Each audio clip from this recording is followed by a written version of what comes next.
Movie की starting में हम मोनिका नाम की लड़की को देखते हैं जो कि अपने बॉयफ्रेंड के साथ एक कार में होती है और वो अपनी आंट या बिली से बात कर रही होती है, जहां हमें पता चलता है कि मोनिका एक एक्ट्रेस थी और वहां केविन एक राइटर होता है। साथ ही हमें पता चलता है कि दोनों को लॉस एंजलिस जाना होता है ताकि उन्हें उनकी फील्ड में कोई अच्छा काम मिल सके, और लॉस एंजलिस जाने के लिए केविन ने कुछ पैसे भी जमा करे होते हैं। दरअसल एलए जाने से पहले वो अपने डैड से बात करने जा रही होती है, जिसके बाद दोनों लॉस एंजलिस से जाने वाले थे। इसके बाद केविन मोनिका को एक रिंग देता है। वहीं अब दोनों घर पहुंच चुके थे मगर उसके डैड घर में नहीं होते, जिसके बाद वो बिली को कॉल करती है। फिर हम हॉस्पिटल का सीन देखते हैं। दरअसल मोनिका के डैड को कैंसर होता है। इसी वजह से लास्ट नाइट उनकी हेल्थ काफी ज्यादा खराब हो गई थी, इसीलिए दोनों उनसे मिलने के लिए हॉस्पिटल चले जाते हैं और उनसे मिलकर उसकी हेल्थ के बारे में पूछते हैं। जिसके बाद वो डॉक्टर से भी मिलते हैं, जहां हमें पता चलता है कि मोनिका के पास इतना पैसा नहीं होता जिनसे वो अपने डैड का ट्रीटमेंट करवा सके।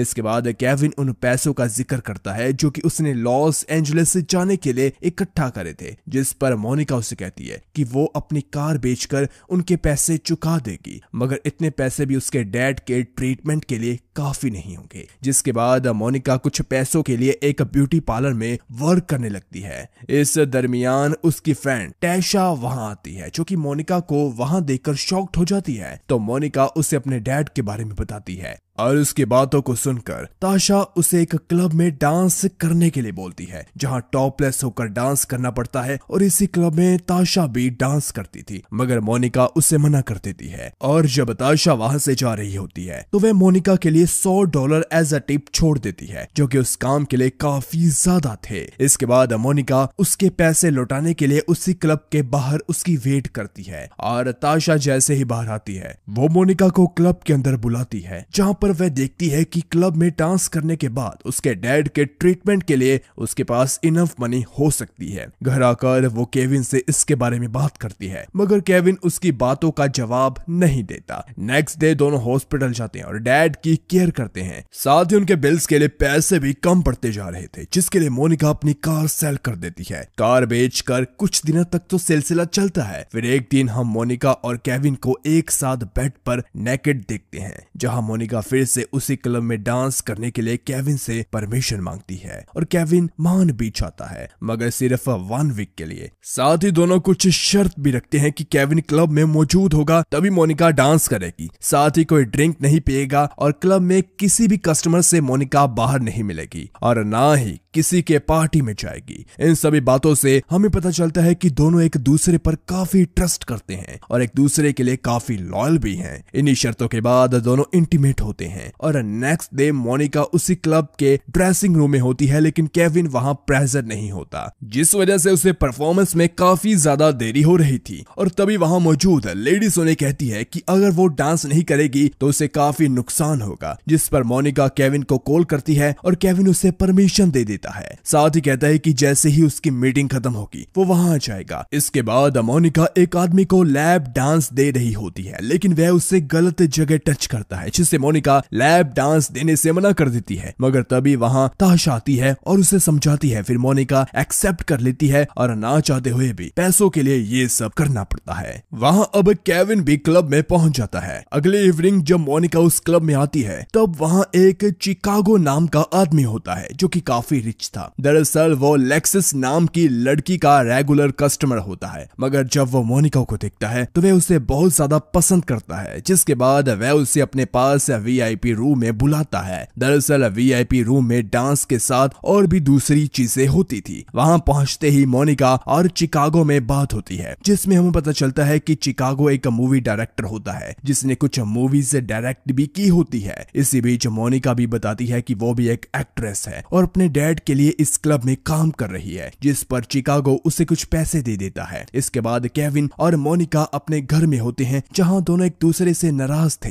और कारण था rule break. Monica VIP room में गई थी, वहां केविन ने ड्रिंक्स पी थी और कुछ दिनों तक क्लब में डांस और हॉस्पिटल जाने का सिलसिला चलता रहा कि एक दिन लेक्सस और उसकी पार्टनर ली दोनों को अपने घर डिनर पर बुलाती है और डिनर पर कुछ बातें होती हैं। डिनर के बाद दोनों उनके घर देख रहे होते हैं कि तभी लेक्सस उन्हें ड्रग ऑफर करती है और फिर सभी ड्रग्स ले लेते हैं, जिसके बाद सभी ट्रूथ एंड डेयर खेलते हैं। तभी ली केविन के साथ और लेक्सस मोनिका के साथ इंटीमेट होते हैं। नेक्स्ट डे वीआईपी रूम में चिकागो मोनिका बताता है कि उसके घर पार्टी है, जिसके लिए वो मोनिका को इनवाइट करता है, जिस पर मोनिका हाँ कर देती है। इधर केविन मोनिका को वीआईपी रूम में देखकर अब फ्रस्ट्रेट हो चुका था और वह भी उसमें घुसने की सोचता है, मगर पैसे न होने की वजह से क्लब का मालिक उसे अंदर नहीं आने देता। इसके बाद हम चिकागो की पार्टी का सीन देखते हैं, जहां मोनिका के साथ क्लब्स की कुछ और लेडीज भी आई थी और पार्टी खत्म होने के बाद मोनिका अपने घर पहुंचती है। तभी केविन उससे पूछता है कि तुम कहां थी, मगर मोनिका सच बताने की बजाय कुछ एक्सक्यूज दे देती है। नेक्स्ट मॉर्निंग चिकागो फिर से मोनिका एक पार्टी के लिए इनवाइट करता है, जो कि लॉस एंजलिस में होती है और उसे कोई चिकागो का दोस्त ऑर्गेनाइज करता है, जो कि एक फिल्म प्रोड्यूसर था। मोनिका इस बार भी केविन से चुपकर हाँ बोल देती है। इसके बाद दोनों लॉस एंजलिस जाते हैं और वापस भी लौट आते हैं। अगली सुबह जब मोनिका वहां से आकर सो रही होती है, तभी वहां केविन आता है और उससे पूछता है कि तुम कहां थी, मगर दोनों में बहस हो जाती है। वहां अब हम लेक्सस और ली को देखते हैं, जो कि कुछ बातें कर रही होती है, जहां हमें पता चलता है कि चिकागो मोनिका को सिर्फ यूज करने वाला था, इसलिए वो उसको धीरे धीरे अपने क्लोज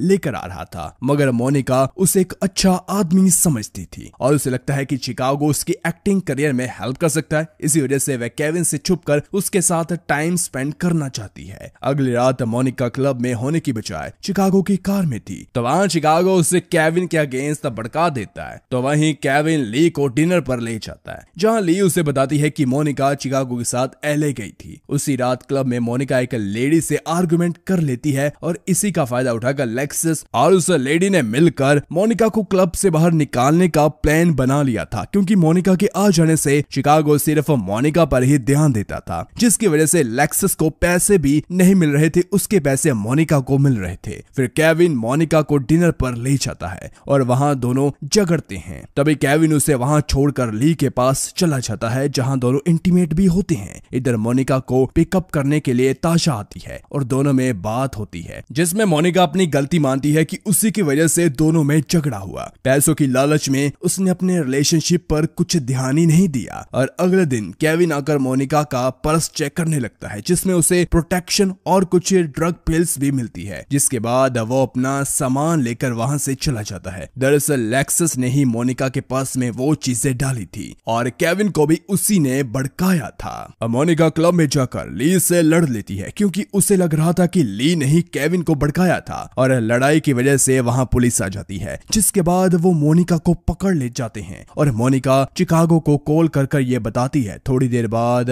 वह उसे लेने आता है। इधर केविन को भी पता चल जाता है कि मोनिका जेल में है, वह भी उसे वहां से लेने के लिए जाता है, मगर तब तक चिकागो उसे ले जाता है और वहां से दोनों एलए चले जाते हैं, जहां मोनिका चिकागो को लैप डांस भी देती है। इधर हॉस्पिटल में मोनिका के डैड की डेथ हो जाती है। अगली सुबह चिकागो किसी काम से बाहर जाता है, तो तभी मोनिका को उसका एक टैब मिलता है, जिसमें उसे चिकागो की सच्चाई का पता चल जाता है और इसके बाद वो हॉस्पिटल में कॉल करती है, जहां उसे पता चलता है कि उसके डैड की डेथ हो चुकी है और तभी वो एलए से वापस अपने घर चली आती है। वापस आकर वे उसी ब्यूटी पार्लर में जॉब करने लगती है। तभी वहां ली आती है। ली दरअसल मोनिका से माफी मांगने आई थी, साथ ही उसे समझाने भी आई थी कि केविन अभी भी उससे प्यार करता है और जाते वक्त ली उसे केविन का नंबर भी दे देती है, जिसके बाद मोनिका केविन को कॉल करती है और वे अपनी गलती मानती है। वहां अब केविन भी उसी ब्यूटी पार्लर में आ जाता है। फिर दोनों एक दूसरे को किस करते हैं और सीन यहीं कट हो जाता है, जिसके बाद दोनों एक कार से लॉस एंजलिस जा रहे होते हैं, यानी कि उनका ड्रीम अब पूरा होने वाला था। वहीं कार में एक दूसरे को किस करते करते ये मूवी भी खत्म हो जाती है। तो गाइस, अगर ये वीडियो अच्छी लगी तो वीडियो को लाइक कीजिए, कमेंट जरूर कीजिए, चैनल को सब्सक्राइब करना भी जरूरी है।